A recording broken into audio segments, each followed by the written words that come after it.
Let's roll. All right, welcome back to Hawaii Real, everybody. I'm your host, Ikaika Anderson, and I'd like to send a shout out to Hawaiian Springs Water, our beverage host for this episode. They provide us with this awesome alkaline water. Did you know this water is alkaline? Good stuff. Straight from the Big Island, bro. That pH was 7.7, so it's just above alkaline. Not too bad, but what I did find out about Hawaiian Springs Water, I didn't know this, but they just take it from the aquifer on the Big Island, just put it right in the bottle. They don't add anything, they don't add anything or filter it or anything. Well, maybe they filter. I don't know. Wow. They say they just take it and shoot it right inside. It's good. There's videos of the factory and how they do that. I was like, wow, that's awesome. It is good. I love alkaline water because it's more like a balancer, because it's not too alkaline, but most of the foods we eat are acidic, right? So, yes. especially here in Hawaii. And some of the stuff we drink is acidic as well. Totally. And then this is kind of just like a buffer of fluidic alkaline stuff. So it's good. Always eases my stomach. Mahalo to your friends at Hawaiian Springs. Especially after all the French fries. Too much ketchup or whatever. Anyways, I have... Campaign trail, we get all of that. Taking a break from this campaign trail for just a few hours here, I have with me high school classmate, Ikaika Anderson. Aloha. Thank you so much for the opportunity. Look forward to talking story with you this evening. Thank you so much for coming on Hawaii Real, brother. Thank you. Mahalo for the opportunity. And we were just talking as you came into the door, like it's been 20-something years. It has been. Yeah. So we 25? graduated... we're coming up on our 25th, aren't we? That's right. Jesus. So, in fact, no, we're coming up on 26, I think. 26, 27. How do you still have all your hair? I'm fortunate that I do. The problem I have with my hair now is it goes gray, as my kids always remind me. Hey, I would rather have a full head of gray hair than what's happening in my head. It's still there. I figure I can deal with that.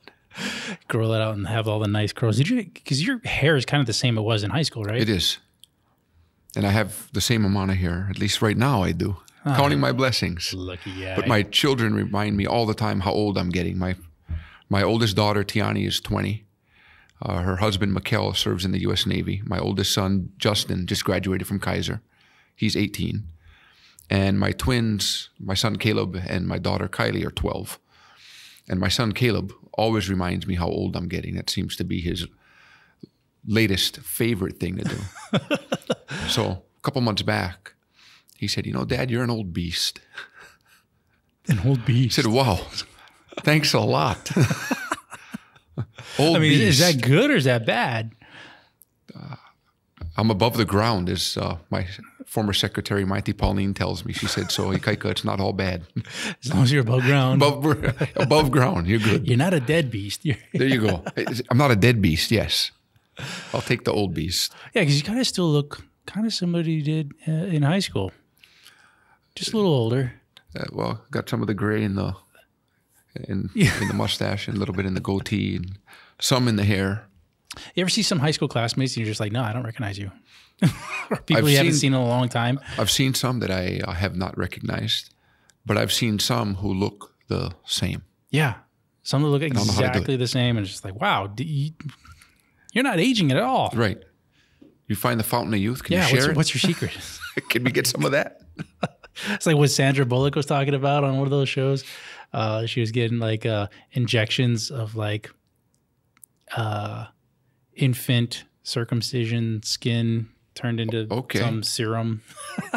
She said it. You can Google that stuff. Sandra Bullock. She said it. I'll take her word for it. Yeah, I'll take her word for it. Not going to dive down that. I'll take her word for it. Not to mention, I'm sure that stuff is not free. Oh, no. Who's paying for that? That's for the ultra elite people that can afford that kind of stuff. To stay Enjoy, young and Sandra. look young. We'll watch you and see if it's working. But to that, let me ask you the first question here as we get started into this real podcast. Does it matter what a guy looks like, or does it matter what he produces? As far as like having a full head of hair, having gray hair or non-gray hair or whatever. In this day and age, is it more about how the man looks, or is it more about what he does and what he produces?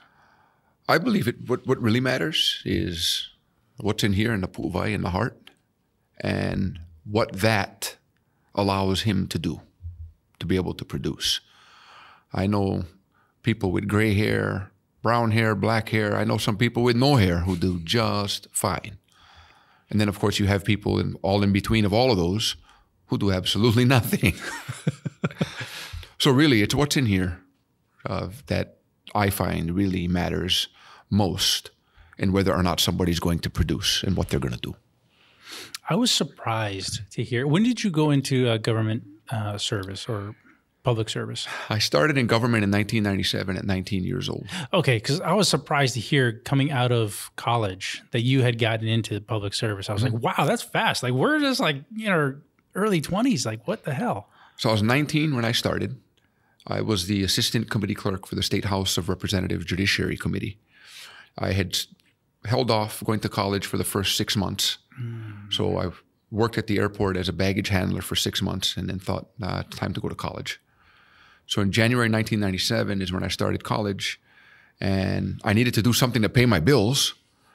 So my grandfather had just been reelected to the state Senate, and I applied for a position in the state house, got it for the legislative session, and that was my first taste of working in public service.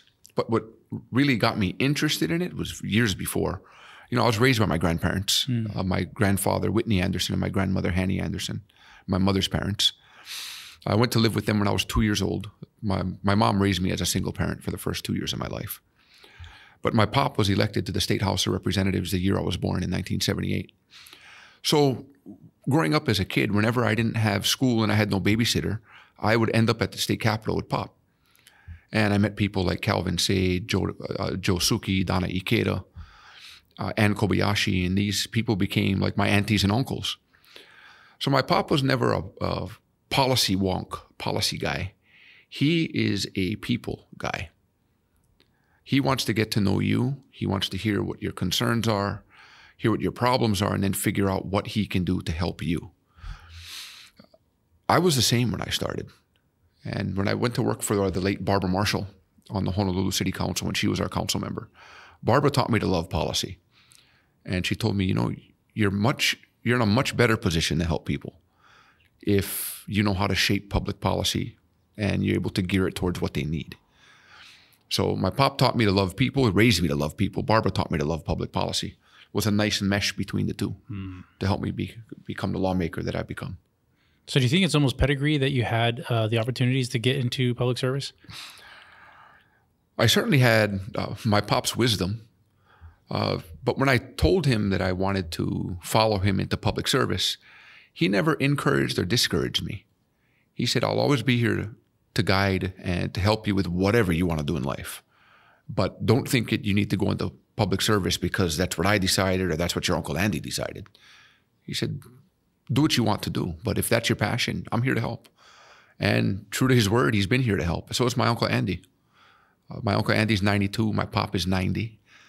They're both a wealth of knowledge. I talk to both of them daily. A lot of our conversations center on why I'm wrong, which I've come to accept. But, both of them, I love them both immensely, and I'm so fortunate and blessed that they're still here with us to be able to give me that mentorship. And neither of them has ever attempted to tell me what I should do or how I should vote. What both of them have always challenged me to do is think. They're always going to ask me a question to make me think.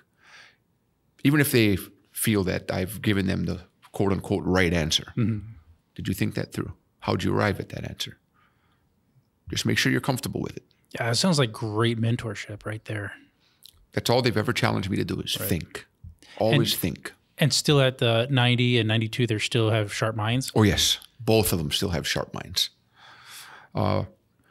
My children and I live on a multi-generational property. So my grandfather and my grandmother live in the home of my grandfather's parents. And I live right across the lawn. So I'm now a single dad. My twins live with me. My oldest son has decided to relocate to the continent with my former spouse, his mom. But my Keiki and I eat dinner just about every night with my grandparents. They're great-grandparents. So the fact that my children get to see their great-grandparents on an everyday basis has been huge for their upbringing as well as for them learning. They really get to hear from their great-grandparents what it was like growing up in the 1930s, Yeah. during the Wow. Depression, Right. when times were hard, during the war, what it was like during World War II. When times are really hard, like people talk about how hard things are today and how bad the country is and whatever. And it's like, well, think about what our great-grandparents and grandparents had to go through. That's right. It's like, no, we're actually living in a much better time frame than, any time of all of our ancestors, really. Well, the 30s, of course, you had the Great Depression. Yeah. Then in the 40s, World War II. Yeah. Here in Hawaii, there were curfews in the evening. Yep. You had to black out your windows. No light could be seen from your windows. I mean, people did not know if the Japanese were going to invade or not. That's right. I mean, we didn't have Google Maps or satellites up in space to That's right. spot anything. Like, we had no idea. That's right. You had marshals walking around on every street, checking to see if your lights were able to be seen from your home, if your windows were blacked out sufficiently. My grandmother has the memory of her father driving in his car at night, and his headlights would be painted black, except for an area about the size of a quarter. And that's what you had to see the road with. So my children have heard these stories, but not from me, directly from my grandparents who've lived it.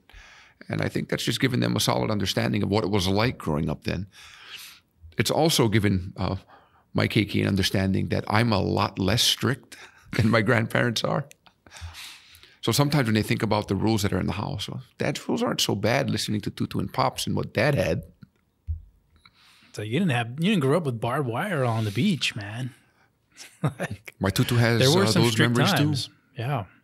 There were definitely some strict times. I know my grandfather, one of the few stories I ever really heard from him, he didn't really talk about the war too much, but he was playing baseball in Eva Beach when, not September 11th, December 7th happened.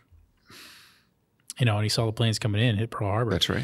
And then they talk about how people would just, after the attack, men would just drop what they had, pack up a bag of food, and start walking towards town, towards Pearl Harbor, because they could see the smoke. They knew they needed help, but you don't have phone communications. People didn't have cell phones. A lot of people didn't even have phones at the time.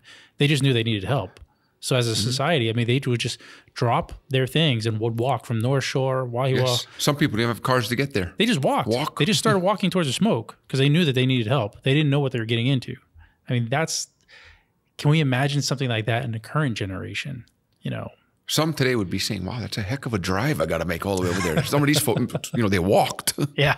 I mean, it kind of brings to light some of the things that happened during September 11, 2001, how, hey, officers from all over the area, the Bay, the East Coast and everything like that, just put on their uniforms and just headed to New York. Headed to New York City. Yeah. Because New York City needed help. They didn't know what they were going to get into. Firemen, doctors, nurses, they just got their stuff and they just started going. People running out of burning buildings and our first responders running into burning buildings.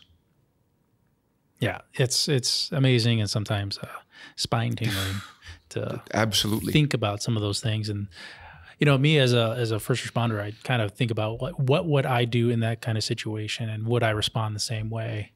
And knowing those stories, like your grandparents would tell your children, it's like you hear these stories, so you kind of know what is expected of you when these emergencies happen. Of course.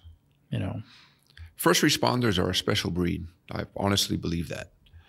We've had police officers and firefighters in our family, but they're a special breed of people. Again, everyone's running out of a burning building, and the first responders, police, fire, ambulance, they're running into the burning building to save people.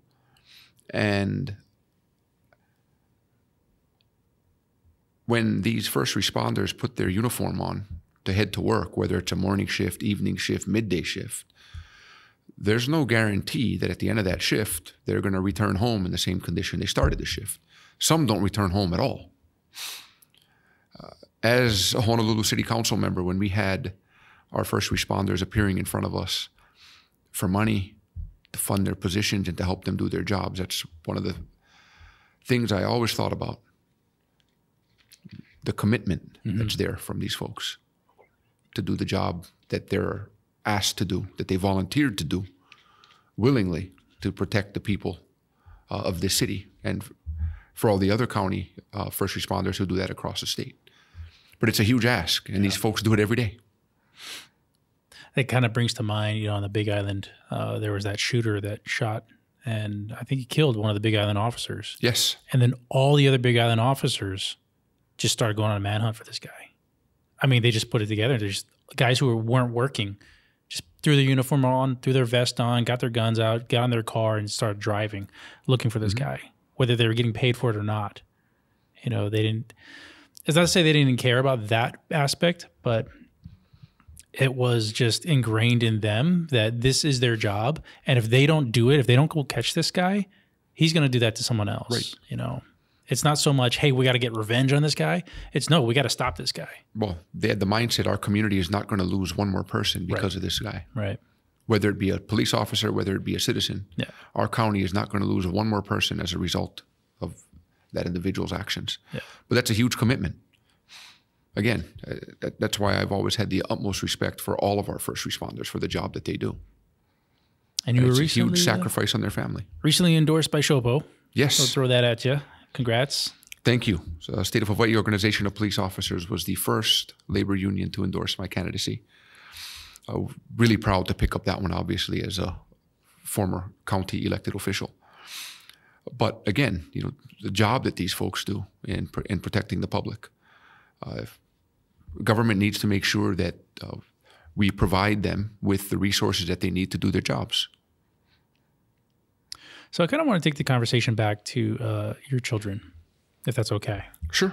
And talk a little bit about fatherhood and what you've experienced being a city council member, public official, and a father at the same time throughout your children's lives. Since your oldest is in their 20s, you said? My oldest daughter's 20. 20. Okay. So for the past 20 years, you've been a father. So when I got elected to the Honolulu City Council in 2009, a special election, I was 31 years old. Some called me the 31-year-old kid because I was the youngest council member. I had an 8-year-old daughter and a 5-year-old son. Today, 13 years later, I have my 20-year-old daughter, my 18-year-old son. I also now have 12-year-old twins who were born during the time of my service on the city council. And my daughter, Tiani, and her husband, Mikkel. Her husband, Mikkel, serves in the U.S. Navy in intelligence. They're expecting their first child next spring. Oh, Grandpa Anderson. So I'll be a grandfather come next spring, which I'm still trying to get used to that thought. You're going to let it go gray now. I can just think of Caleb even reminding me more so. What do you want your grandkid to call you? That's what one of my friends asked me last night. I'm still trying to figure that out. Pops, Papa. That's what she said. So what's she going to be? Pops, Pop, Gramps. I told her, you know what? I still have a few months to think about that. Well, you got more than that. I mean, the baby's not going to talk for a while. So you can kind of ingrain that into the grandchild. That's what I figured. I can think about that. Maybe it'll be Big Papa. We'll see.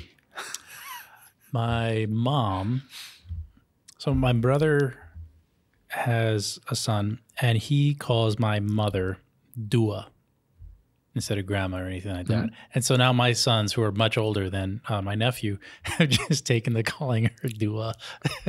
For whatever reason, it's Dua. It works. It works. Doesn't mean anything. It just means, no, that's how he could pronounce grandma. He just said Dua. So when I was a kid, I was raised by my grandparents, as I mentioned. Pretty quick, my grandmother got me to call her Tutu. And my pops tried to get me to call him Papa. That didn't work. I couldn't say Papa, so it came out Bubba. So even his friends at the state capitol, his colleagues, called him Bubba. And to this day, the aunties and the uncles who know him from his service in the state house, it's still Bubba when they see him. So we'd go to these fundraisers, right? And all the legislators have, Representative so-and-so, Senator so-and-so on those "Hi, my name is" name tags. I'll never forget, I walk into a fundraiser with my pop. Someone sees it, goes, "Oh, a senator." Right? Senator Anderson. My pop goes, no, I don't want that.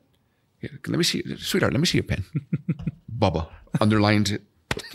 Awesome. That's awesome. That's actually my nickname too for my family. My sister couldn't say brother, So she just called me Bubba, and that stuck. So to this day, my siblings will call me that. Don't share that with anybody. Oh, wait, this is going out of YouTube. Yeah. Too late now. Too late now. Too late now. That's all right. Yeah. But I try to get my family to not call me that anymore, but whatever. There's bigger things to worry about than calling me Bubba. Old-time family nicknames never go away. Never go away. Except I don't think I look like a Bubba. I don't think so either. I've seen some Bubbas. I have too. Yeah. They're usually much bigger than 5'8" and 100. What am I now? 180? Yeah, they're usually north of 280. Mm-hmm. Boots. Over 6 foot. Yep. Missing some teeth. I got all my teeth. I may be losing my hair, but I got my teeth. Count your blessings. So what would you say is your philosophy to being a successful father going through Always make public time. service? Always make time. You know, and I had a tough act to follow with my grandfather because he always reminded me, you know, I was an elected official too and I did it. So you always have the time. You set your own schedule and calendar. It's what you make of it. I made it a point when my oldest children, 7, 8, my oldest son, 7, 8, I took him to Washington, D.C. with me, and he got to meet Senator Inouye.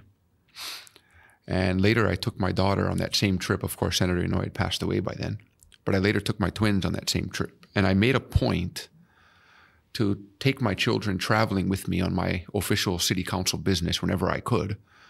I pick up their airfare, I pick up their food. They'd stay with me in the hotel, but I'd bring them to my meetings. And I'd bring them on my congressional site visits. And we'd also jump on the metro, and I'd show them public transit. Mm-hmm. I'd expose them to public transit. We'd go to all the museums. But the afternoons and the evenings I always had for them. Of course, that meant I couldn't go and hang out with my colleagues and grab a beer and a burger for lunch and then go and grab a beer and a steak for dinner. But I figured, heck, I can do that at home. But it was important to me that my keiki understood that when I went on these business trips, I was going somewhere to do a job, what I did while I was there, and then I came home. Not that I stepped into a black hole for a week and then it spit me out at the end of the week. And I don't know, Dad, where you went, what you did, but you went in the black hole and you came out. Mm-hmm. So for me, it was important that they got to see what I did. And I made that trip with my kids a number of times, more than once. But that was important to me to be able to do that. So you feel it's important for your children to kind of see, I guess, your career or your work in general?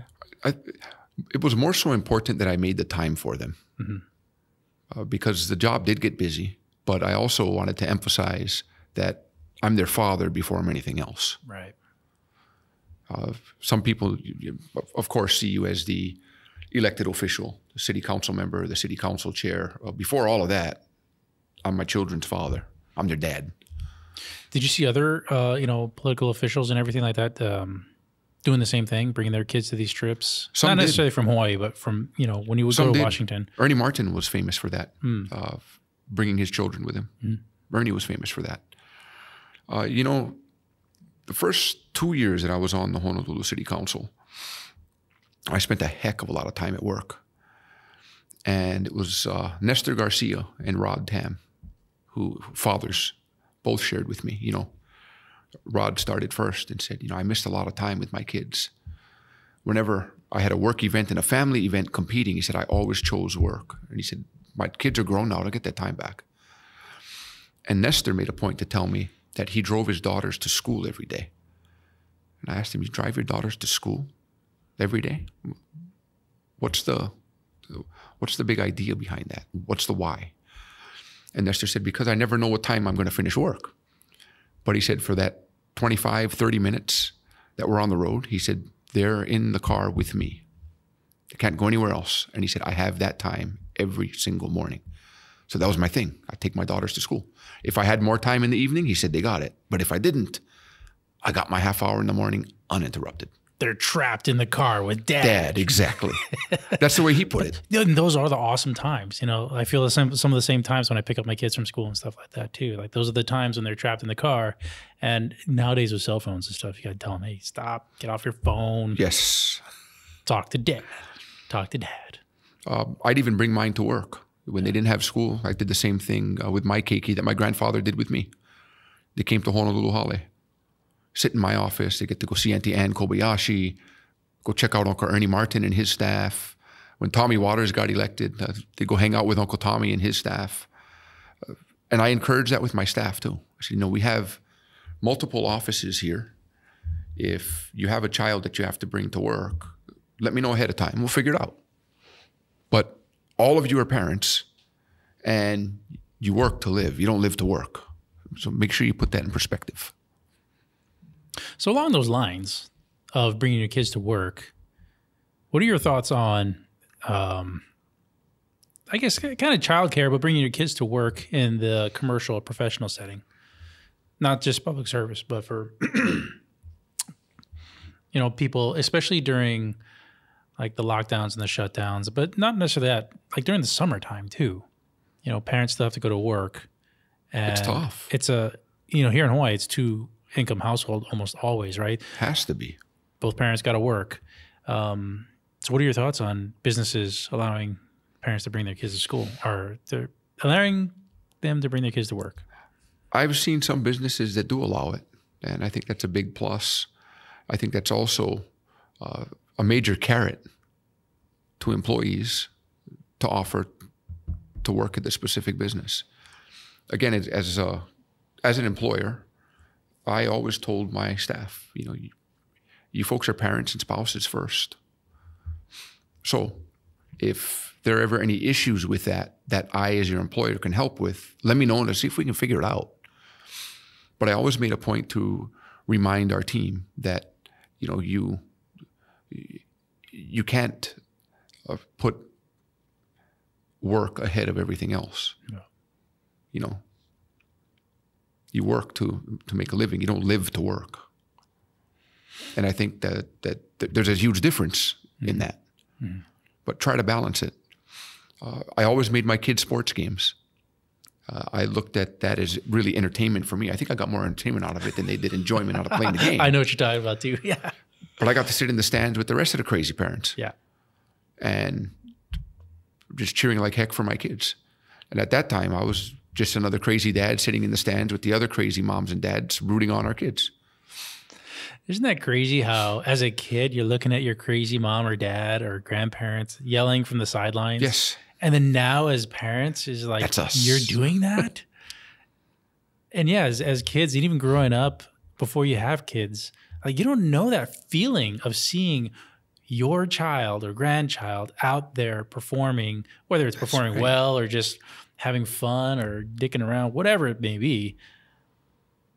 But to have that entertainment value and that sense of pride of just watching your kid out there. It's huge. And also reassures the kid to know that, hey, mom and dad are here supporting me. So that was always big in our household, where my children's mom and I would make sure that we're at the games. I would oftentimes watch practices too, when I could. But the games I didn't miss. And there were some times that I had to go from Honolulu Hale straight to a basketball court, didn't get to go home and change. Show up in the suit pants and the dress shirt, maybe hemo the tie, but right onto the court and watch the game. When you get out there, you look like the coach. It's all dressed up real nice. We got to get the Velcro rip-off pants. Yeah, the Ted DiBiase WWE pants. Look so smooth coming to the ring, and then all of a sudden, whoa. Can. Do you still coach? No. Too much? Not enough time? No. Unfortunately, not enough time to do that. Yeah. But it was always important to get my kids to their sporting events, and just as important to stay and watch. But really, that was pure entertainment for me. Even traveling. I mean, I was supposed to do, in 2019, a conference on climate change. So mayor's office asked me to represent the city and county of Honolulu. at this conference. It was somewhere in Europe, and I'd never been to Europe at the time. Hey, Ikaika, you want to represent the city and county of Honolulu at this thing? It's going to be in Europe. Yeah, sure, it sounds good. Give me the dates. So I get the dates, and I go check my son's basketball schedule. I was like, nope, son's playing ball, sorry. Ikaika, you don't want to go? I said, no, talk to one of my colleagues. If you have another one later on, I said, I'm game for that, provided there's no basketball with my oldest son or my twins, or there's no football for my twins. I said, but other than that, I said, I don't get this time back to watch him play basketball. Once these kids are growing up already, yeah. I don't get a do-over. And it's not the same watching, your 30-year-old son play basketball. No. Than watching like your 12-year-old son. Yeah, definitely. So my boys' team actually won the community league championship that year. Nice. In 2019. Nice. And I would have been away, and I would have missed it had I gone.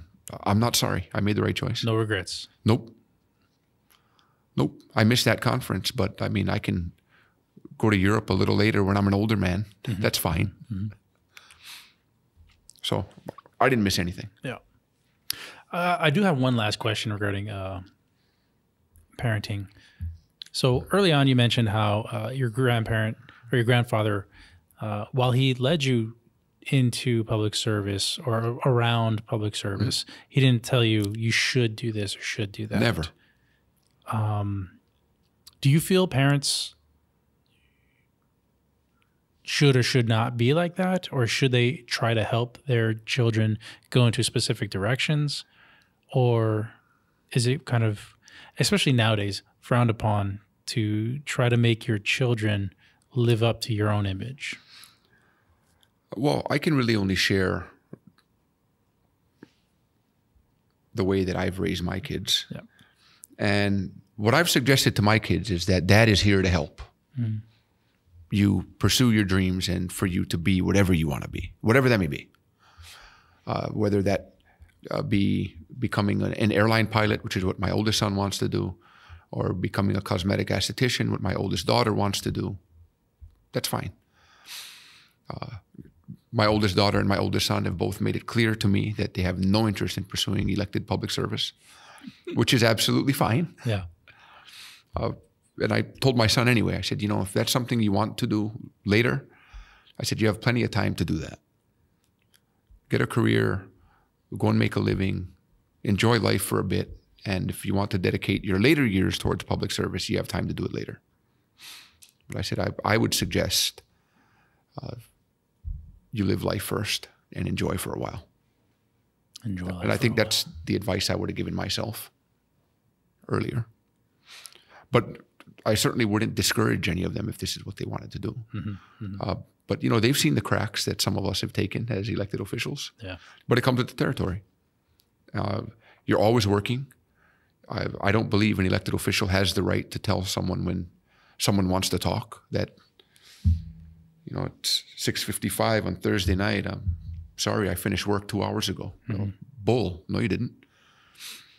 If I'm shopping at Safeway or Foodland, picking up my poke to take home, and Mr. Kamaka wants to talk now because I'm in the poke line with him, I owe it to Mr. Kamaka to talk now. That's the way my grandfather taught me to do the job. And he said, if you don't want to do that, if you can't do that, he said, then don't run for office, go do something else. Right. He also taught me to, of course, this is obsolete now, but publish your home phone number in the phone book. He always did. So when phone books became obsolete, he said, you need to make sure that your personal cell phone number is available. And if somebody wants to call you at 7 a.m., he said, they have that right. You work for them. Whether it be Sunday or whether it be Wednesday. Someone wants to call you at 7 a.m., you work for them. They have that right. And that's the way I learned the job, and that's the way I did it. It's like, I'm not going to post your phone number in the description below. My phone number is available online. It's not hard to get. Got it. And I've gotten the 6:30 a.m. phone calls. Wow. Welcome it. Again, yeah. People have to call you when they need you. That's the job. And if someone feels they need to call you at 6:30 a.m., and I haven't had anybody call me just because they felt like it, range of issues. But when somebody calls me at 6:30 a.m., I can tell you they're calling me because they feel they need something and they need it now. Right. That's their right. I feel that's their right. I'd like to dive down into your mindset a little bit here with this question. Is there a historical figure, other than family members, that you've studied and looked up to or can compare yourself to? Historical figures be a bit tough. A mentor of mine, definitely the late Honolulu City Council Chair, Barbara Marshall, who I had the pleasure of serving on her staff.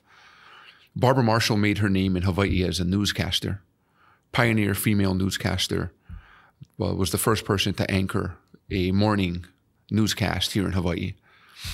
But Barbara taught me to love public policy. She also taught me to do your homework and to only report the facts. Never mind the fluff, never mind adding in your own narrative, report the facts and make sure what you're putting out is accurate. So she also instilled in me to do your own research and never to trust anyone else's word when you were going to be putting that out as fact. Yeah. So Barbara taught me a lot. A lot of newscasters or news people need to go back to that. Barbara was one of the best. Yeah. But here's the thing. Barbara held people to that standard, but I have to say she held herself to an even higher one. Sure. She held herself to an even higher standard. She always made sure that what she put out was factual. She always made sure that her staff only put out factual information. Now, if you made a mistake, that's fine, and she's probably going to bust you up a little bit for it, but be honest about it. Yeah. That was one of her main things. Do not ever let me catch you lying to me. You make a mistake, own it, we'll talk, it's over. But don't lie to me. Yeah. So Barbara was a special lady. I learned a heck of a lot from her. But she also loved the people she represented. She was tough, but she was fair. But she always gave a straight story. And there were people who would tell her, oh, Barbara, I'll never vote for you again. And she'd say, you know, that's the process. That's your right. You want to vote for somebody else? That's absolutely okay. But you asked me a question. I owe you an honest answer. I just gave it to you. Yeah. So I don't believe in telling people exactly what they want to hear. I don't believe at in all. Telling people what they need to hear or what the truth is. Or the truth is as I know it, or the facts are as I know it. You know. If you ask me a question, you're going to get an honest answer that I can promise you. I have had many answers I've given people be not appreciated, and that's fine. But what cannot have, I give you an answer. It's not factual. I know it's not factual. And then you're going to call me a liar when you find out that I BS'd you. Yeah. I would rather you get upset with me when I give you the answer because you don't like it. That's okay. I can deal with that. Yeah. Do you feel like people respect people more when they get an answer that they don't like? Not immediately, because people don't like to be told what they don't want to hear. People don't like to be told no. People want to be agreed with, honestly. People want to be agreed with. Even more so, they want to hear you articulate their opinion. Right. I've learned that. I'm just not built in a manner that I can do that. My grandfather didn't teach me that, nor did Barbara Marshall teach me that. My pop was also adamant that if you make a commitment, then honor it. And if for whatever reason you can't honor it, you get new information, you change your mind, he said, that's fine. Then you go back to the person who you made the commitment to, and you personally tell them that you had to change your mind and why. But he said, you don't just change your mind and say nothing. It doesn't work like that. Then your word comes into question and no one will work with you. Right. So that's one of the many things that I've always appreciated about the opportunities I've had working with my pops and his generation of people. Someone shook your hand and gave their word was good. You didn't need anything in writing. Yeah. Didn't need a witness to hear what they said. I would almost rather have, actually, not almost, I definitely would rather have somebody give me an answer that I didn't like or didn't agree with. Me too. And then in the long term, when they do give me something or do agree with me, that agreement down the line means so much more. That's right. Because a person that is willing to stand up and disagree with me and be vocal about it, yeah. Now they're agreeing with me about something else. I can accept that. Now I just actually feel so much better about that person. because they have the integrity to disagree with me, and down the road, oh yeah, they also have the integrity to agree with me. And now when they do agree with me, that makes me feel so much better about that. And I've had a handful of colleagues who operate just that way. Yeah. Ask a question, ask for their support. They'll tell you right up front whether they can do it or not. Sometimes the answer is, I don't know. Let me check and get back to you. But I've had some colleagues who then come back and they'll give you their answer, but whatever they tell you, they'll stick to. Yeah. And Kobayashi was that way, known for being that way. One of the younger council members who's known for being that way too is Brandon Elefante. Once they gave their commitment, that was it. Didn't have to worry. Is that one of your life philosophies? I'd be honest. Yes. Yes. That's one of the few things that no one can take away from you is your word. And your reputation.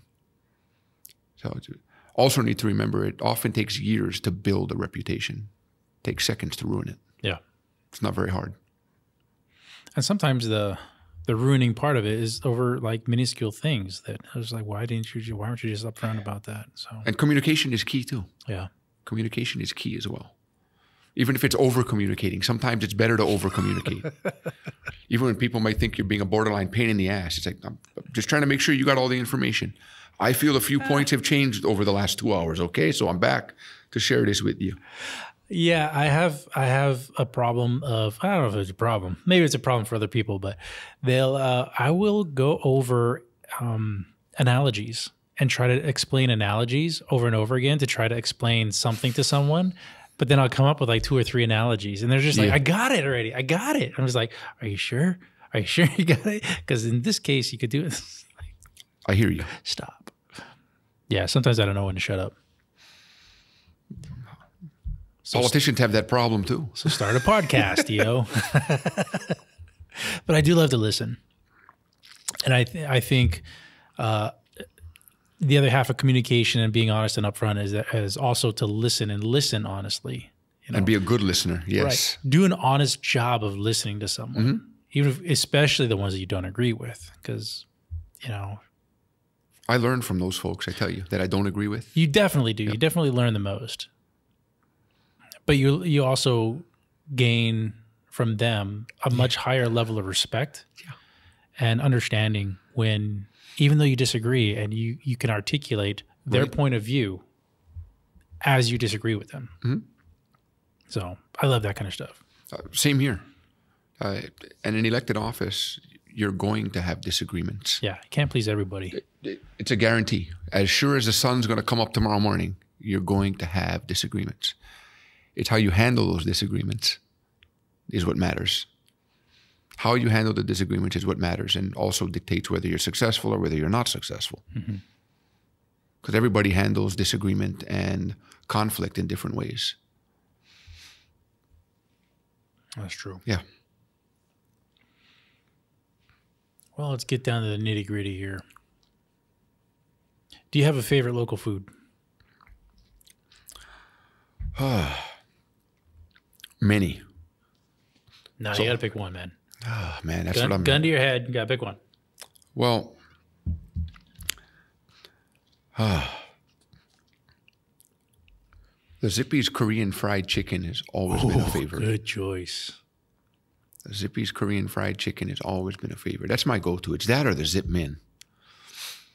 Because I'm a Sai Min lover. Okay. So Zip Min is great. I've also found a number of other Sai Min places where you can get the miso Sai Min. You can even get a katsu curry Sai Min. But I've always been a Sai Min person. And as I got older, I realized I needed to eat more vegetables. So, of course, I topped my salad with unhealthy fried chicken. Make me feel a little better. But, man, that Korean fried chicken at Zippy's that's bliss. Yeah.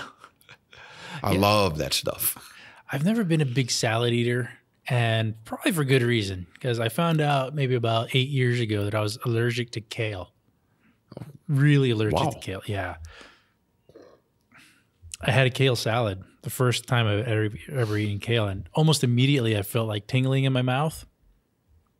And within a couple minutes, I swallowed the salad, chewed it up, and ate it. But within a couple of minutes, like I had all these sores open up inside my mouth all over. Yeah, I couldn't talk for like 3 days. No more kale for you. No more kale for this guy. I did some research and turns out, oh yeah, that's a thing. Kale allergy. Wow. But at least I'm not allergic to strawberries. That would suck. So I freaking love me some strawberries. Same here. Yeah. But I've also learned as we get older, we need to eat more fruit. We need to eat more vegetables, not only for health purposes, but also to keep our pants fitting.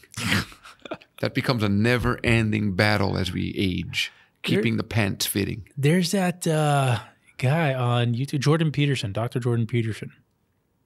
And his daughter had all kinds of autoimmune diseases. Okay. Just from like when she was very young. She had arthritis by the time she was 14, all over her body. And she eventually had tried all these different diets and tried to cut out what was working, what wasn't working. And it basically came down to red meat is all she can eat. Wow. And so now she has her own podcast too. She's only eats red meat with like salt and some other, things, but she doesn't eat any vegetables or anything like that. And then he started going on that diet too and lost like a ton of weight, stopped snoring, did all kinds of wonders for him. Wow. And all he does is eat like a steak a day. I'm like, dude, I could probably take that diet. I could probably take that Sign diet. me up for that. It's like the carnivore diet. I was like, oh, man. Yeah. Sign me up for that. Sign me up too. Okay. See what happens. Wouldn't that be amazing? Because I know diets aren't for everybody, right? Everybody's different. Everybody tough has to different stick to. bodies. Yeah. But some people can eat bread all the time and not get fat. Some people eat a little bit of bread, like myself, and just blow up, right? Some people eat meat and they get sick. That's right. Some people eat a lot of vegetables, they get sick. Well, because everybody's bodies are different. Right. Like, That's the other part of it. yeah, one of my family members was a vegetarian, and turns out they had to stop just being a vegetarian, had to take in meat. Like by the doctor told him, hey, you got to start eating meat, iron deficiency and all kinds of stuff. So it wasn't for her. So, and diets can be so, again, hard to stick to. yeah, I would need some ice cream with that steak. Not right the same time, man. Some other time. Growing up with my Portuguese Hawaiian grandfather, of course, we love bread. Are you Portuguese? No, Yeah. I did not know. Hard to tell, right? Hard to tell. But bread's a favorite in our house, a staple. So it's hard for us not to have any bread. I've actually managed not to eat much rice. Even my pop asked me, I don't know who the heck raised you. Every time you get to choose between rice and potatoes, you always choose the potatoes. I don't know what's up with that. But if bread is on the table, 10 out of 10 times I'll eat it. And usually at least 2 pieces of it, if not more. Fresh baked bread or like store bought? Usually it's store-bought bread now. So my pops has this thing where he buys the bread that comes in the freezer and he puts it in his toaster oven. Bugger not only smells good, tastes good too. Yeah, okay. My kids have gotten to love that. There's nothing like smelling fresh baked bread. That's true. Right out the oven. Oh my God. It's like you have to eat it. You can't smell that and not eat it. Yeah. One of my pops' signature desserts is bread pudding. Ooh. I like me some bread pudding. I love bread pudding. It's horrible for the waistline, but does it taste good? Where is it? Morton's? Yeah, Morton's got some. They got some mean bread pudding. Bread pudding. They have a raspberry one. Oh, dude. Yeah, that's killer. Yeah. Yeah, my mouth is watering now. Can you tell me one thing that you absolutely love about Hawaii?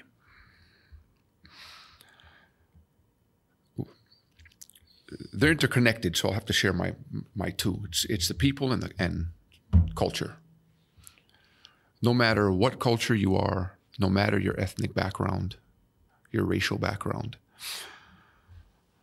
all of us who have chosen to call this special place home have contributed something to it from our culture. No matter where I've been, anywhere in the United States or in the world, except maybe other Pacific Island nations, have I seen that, like I've seen it here in Hawaii. The culture and the people just make this place so special. And I'll go back to Barbara Marshall. Barbara Marshall always reminded me that she was a haole lady from the mainland who came to Hawaii because she loved the culture, she loved the people, and she wanted to make it her home. She desired to change nothing, but she wanted to make this place home amongst all of the people who lived here. And I'll never forget the first time she shared that with me. But that's what makes this place special. It doesn't matter if you got here yesterday or 10 years ago, or if your ancestors are Kanaka and have been here for hundreds of years. All of us have decided to call this special place home and to live together now. And all of us have contributed something special to this place that make it like nowhere else. So that's what I really love about Hawaii, our culture and our people. Make us unique. If you had a magic wand and you could fix one thing in Hawaii, what would that be?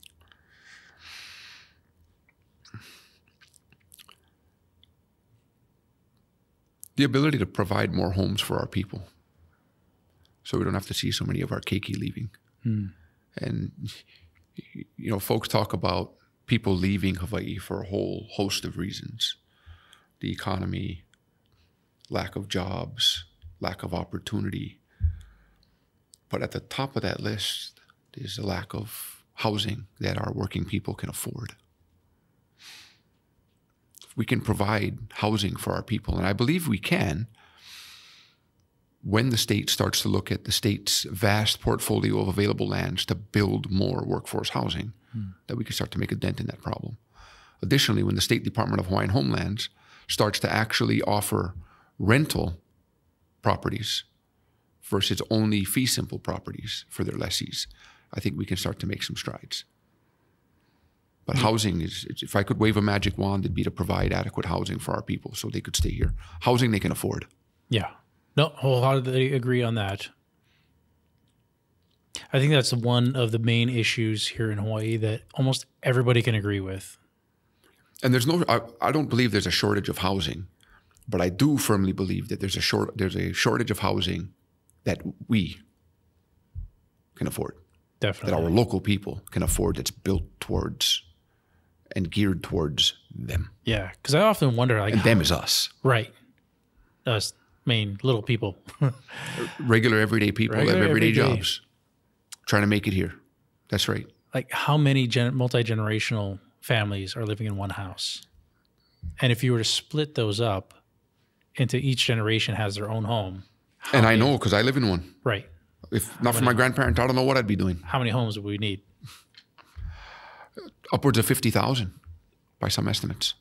That's a lot. Yeah. But it can be done. Again, look at the state's vast portfolio of land holdings. One of the highest hurdles to providing workforce housing is land acquisition costs. If the state is providing the land, that's not low-cost land, that's no-cost land. Game changer. And can be done. Yeah. All right. Well, I want to thank you so much for coming on Hawaii Real, Ikaika. It's been awesome getting to catch up with you, and appreciate the opportunity to talk story with you, have the good real talk. Some of these questions are deep and hard. I would love to talk story again further once the primary election is POW, when you have some time. Oh yeah. I would love to digest the primary elections as well as talk story about other issues in our various communities across Hawaii that are coming up. If the opportunity's there. Shoot. We can make it happen, brother. Okay, and best of luck to you in this coming election, brother. Thank you so much. Much appreciated. Look forward to talking again soon. All right. Hey, aloha. Everybody, Ikaika Anderson. And as always, stay happy, Hawaii. Aloha.